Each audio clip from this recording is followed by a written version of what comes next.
Turizmi në Gjirokastër duket se këtë vit ka marrë një vëmendje të madhe nga shqiptarët të Kosovës. Së fundmi janë me dhjetra turistë nga Kosova të cilët zgjedhin jugun e Shqipërisë për të kaluar pushimet verore. Guidet online dhe Riviera e Bukur janë një plus për frekuentimin e këtij të fundit. Sondazhet për turizmin janë evidentuar edhe nga gazetarët të Kosovës, të cilët publikojnë në sitet e tyre apo kronika televizive turizmin në jug të Shqipërisë. Gazetari Ilir Berisha, një prej tyre, në një intervistë për radio televizionin, se tashmë mes dy vendeve ka urat e forta lidhëse, të cilat janë edhe më të dukshme në sezonin veror. Mikpritja dhe traditat e njëjta të shqiptarëve kanë bërë që edhe numri shqiptarëve të Kosovës të jenë më prezent në Rivierën tonë.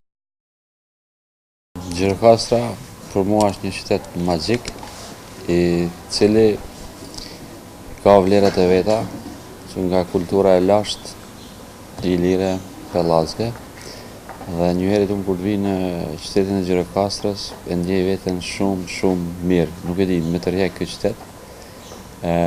Turizmi më duket se ka filluar ta merr rrugën e vet dur, ashtu siç e meriton Gjirokastra, dhe ja vlen të vizitohet edhe më shumë Gjirokastra.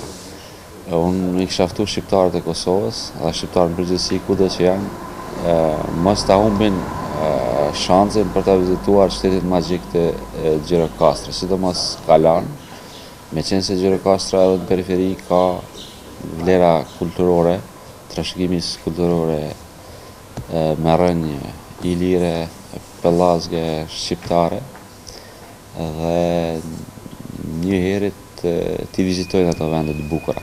Impresionet e mia për Gjirokastër janë shumë mëdha dhe shumë mira. Për mua është një qytet magjik që e ndjej qetësinë shpirtërore, syri im nuk ngopet me qytetin e lartë Gjirokastrës dhe me vlerat e njerëzve të cilët janë këtu, një shumë mirë, shumë butë dhe shumë qetë.